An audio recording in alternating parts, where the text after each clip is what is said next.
घोटभर पाण्यासाठी कधी दंड भरल्याची शिक्षा तुम्ही ऐकली आहे का? हो, तुम्ही अगदी बरोबर ऐकताय.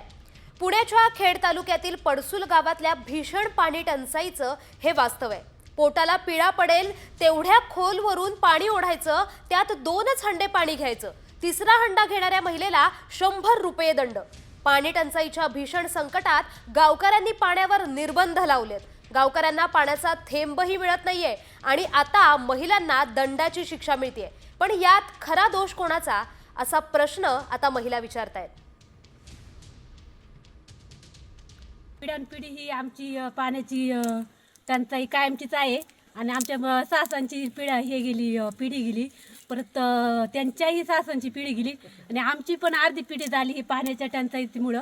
आणि इथून गरडीनं वरती उरपाट्यात आलं जायला दम लागतो. वयस्कर आज्या इथं जी वयस्कर आहे ना, त्यांच्यासाठी हा खूप मोठा प्रॉब्लेम आहे. आणि ज्या ह्या वयस्कर महिला त्या एक हंडा, आमचं 2 जे हंडे आहे नियम, त्याच्यावर आम्ही एकही हंडा, पाणी पुरत नसल्यामुळे एकही हंडा देत नाही. आणि आम्ही ग्रामस्थांनी तसा नियमच मानलेला आहे, एकही हंडा जरी जास्त नेला तरी 100 रुपये दंड घेतला जाईल.